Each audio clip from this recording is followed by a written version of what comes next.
Oke. Dan ini coba ustazah aja ya yang baca. Kita cepatkan aja. Hatta datanglah ke 9 orang anak raja meminta susu kambing yang disangkanya susu harimau beranak muda itu. Indra bangsawan berkata susu itu tidak akan dijual dan hanya akan diberikan kepada orang yang menyediakan pahanya diselit besi hangat. Maka anak raja yang 9 orang itu pun menyingsingkan kainnya untuk diselit Indra bangsawan dengan besi panas. Dengan hati yang gembira mereka mempersembahkan susu kepada raja. Tetapi tabib berkata bahwa susu itu bukan susu harimau melainkan susu kambing. Sementara itu Indra bangsawan sudah mendapat susu harimau dari raksasa atau neneknya dan menunjukkannya kepada raja. Tabib berkata itulah susu harimau yang sebenarnya. Diperaskannya susu harimau ke mata Tuan Putri. Setelah genap 3 kali perasan oleh tabib maka Tuan Putri pun sembuhlah. Adapun setelah Tuan Putri sembuh, Baginda tetap bersedih. Baginda harus menyerahkan Tuan Putri kepada Buraksa, raksasa laki-laki apabila ingin seluruh rakyat selamat dari amarahnya. Baginda sudah kehilangan daya dan upaya. Hatta sampailah masa menyerahkan Tuan Putri kepada Buraksa. Baginda berkata kepada 9 anak raja bahwa yang mendapat jubah Buraksa akan menjadi suami putri. Untuk itu nenek raksasa mengajari Indra bangsawan. Indra bangsawan diberi kuda hijau dan diajari cara mengambil jubah Buraksa, yaitu dengan memasukkan ramuan daun-daunan ke dalam gentong minum Buraksa. Saat Buraksa datang hendak mengambil putri, putri menyuguhkan makanan, buah-buahan dan minuman pada Buraksa. Tergoda sajian yang lezat itu tanpa pikir panjang, Buraksa menghabiskan semuanya lalu meneguk habis air minum dalam gentong. Tak lama kemudian Buraksa tertidur. Indra bangsawan segera membawa lari putri dan mengambil jubah Buraksa. Hatta Buraksa terbangun. Buraksa menjadi lumpuh akibat ramuan daun-daunan dalam air minumnya. Kemudian 9 anak raja datang. Melihat Buraksa tak berdaya, mereka mengambil selimut Buraksa dan segera menghadap raja. Mereka hendak mengatakan kepada raja bahwa selimut Buraksa sebagai jubah Buraksa. Sesampainya di istana, Indra bangsawan segera menyerahkan putri dan jubah Buraksa. Hatta raja mengumumkan hari pernikahan Indra bangsawan dan putri. Saat itu 9 anak raja datang. Mendengar pengumuman itu akhirnya mereka milih untuk pergi. Mereka malu kalau sampai niat buruknya berbohong diketahui raja dan rakyatnya.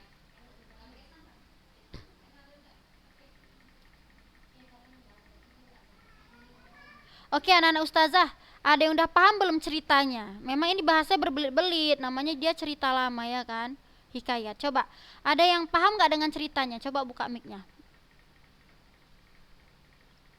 Paham gak dengan ceritanya?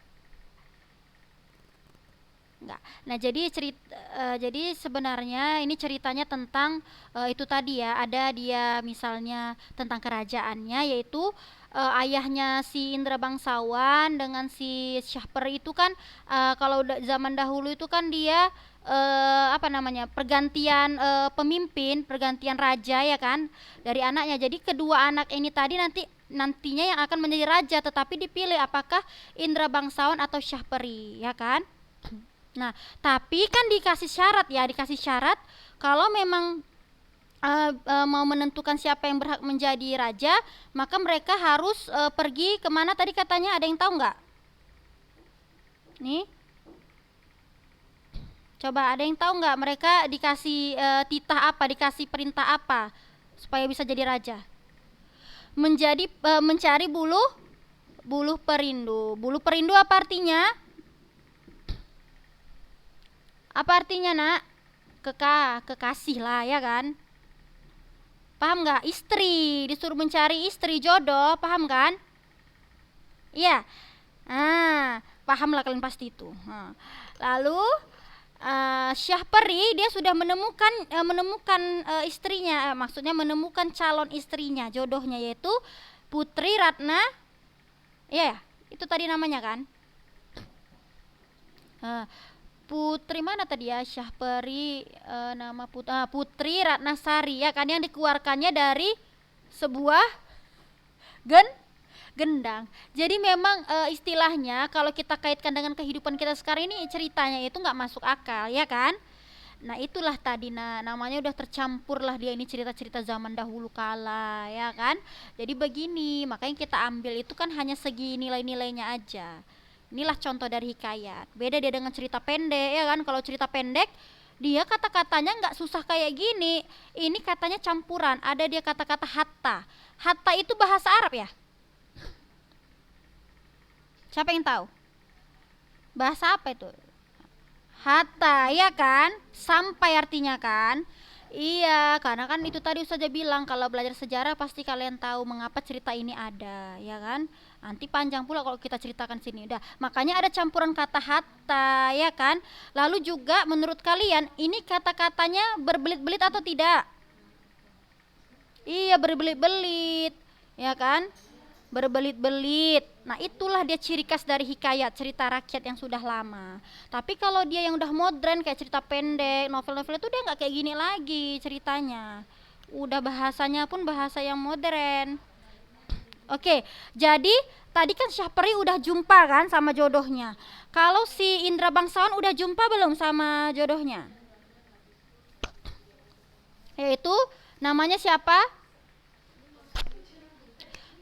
Tapi Putri Kemalasari itu dia itu iya, terus Buraksa itu siapanya yang mau menyelakai si Putri Kemala ya? Buraksa.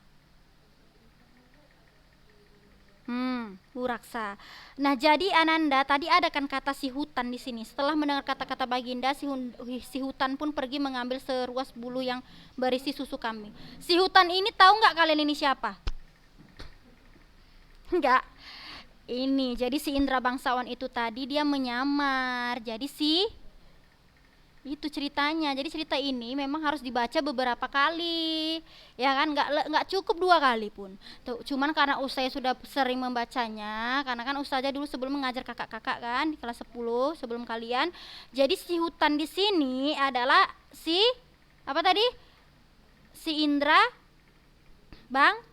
Bangsawan. Dia kan mendengar, iya, dia kan mendengar percakapan tadi kan. Nah, jadi nyamarlah dia untuk mengambil bulu yang berisi susu kambing. Makanya ya, makanya dia jadi sama si putri tersebut ya kan, akhirnya kan. Gitu anak-anak ustazah. Jadi sebenarnya ini ceritanya maksudnya adalah yaitu tadi untuk mencari raja baru karena memang zaman dahulu itu begitulah memang ceritanya, cerita-cerita kerajaan, pemilihan raja baru. Jadi zaman dulu itu nggak ada pemilu, paham ya? Jadi kalau di kerajaan itu dulu kan dia tradisi lisan, maka diceritakanlah atau udah masuklah dia misalnya dulu apa namanya ya, zaman tulis, zaman sudah bisa menulis kan, maka ini sebenarnya hikayat ini dia tulisannya bahasa Arab, tetapi itu tadilah karena di buku bahasa Indonesia makanya kan dia artinya kayak gini berbelit-belit dia artinya gitu ya Nana Ustazah. Jadi itu perbedaannya, jadi kita harus tahu perbedaan hikayat dengan cerita prosa yang lainnya itu seperti itu. Pertama yang memang melekat itu adalah hikayat itu dikenal dengan bahasanya yang rumit. Hikayat dikenal dengan bahasanya masih kaku ya. Beda dengan cerpen. Kalau cerpen dia bahasanya majasnya pun udah paham kita penggunaan majasnya. Kalau hikayat tidak ya. Itu. Lalu juga kalau cerita pendek kan dia cerita-ceritanya udah tentang kota ya kan, sekolah, paham nggak? Ya kan? Kalau hikayat nggak ada kayak gitu, belum ada mall-mall, nggak ada. Dia tentang kerajaan aja lah, silsilah kerajaannya, siapa yang menjahatinya, kayak gitu. Nah, lalu juga di hikayat anak-anak ustazah yang harus dipahami adalah bahwa di hikayat ini dia tokohnya itu memiliki kesaktian, memiliki apa tadi kehebatan lah pokoknya, yang maksudnya nggak dimasuk akal kita gitu. Jadi cobalah ustazah tanya dulu si Alia Nadira, ada Alia Nadira, coba tadi si Syahperi ada melakukan sesuatu yang merupakan kesaktian dia, atau kita lihatnya aneh kok bisa ya orang kayak gitu. Coba apa yang kesaktian si Syahperi tadi? Saat apa dia terlihat kesaktiannya?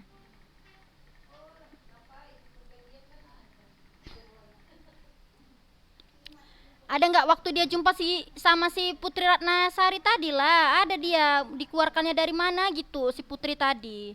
Itu kan bukan perbuatan manusia yang kayak gitu ya kan nggak bisa lah kita, mana dia tadi ya dari mana ya, nih dari gendang kan, Gendang itu hanya dibukanya lalu dipukulnya, ya kan? Terus dia ambil pisau, ditorehnya gendang itu, maka Putri Ratnasari pun keluar.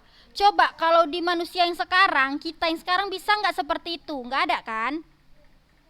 Nggak. Itu berarti salah satu contoh dari keanehan atau kesaktian maupun mukjizat dari seorang tokoh.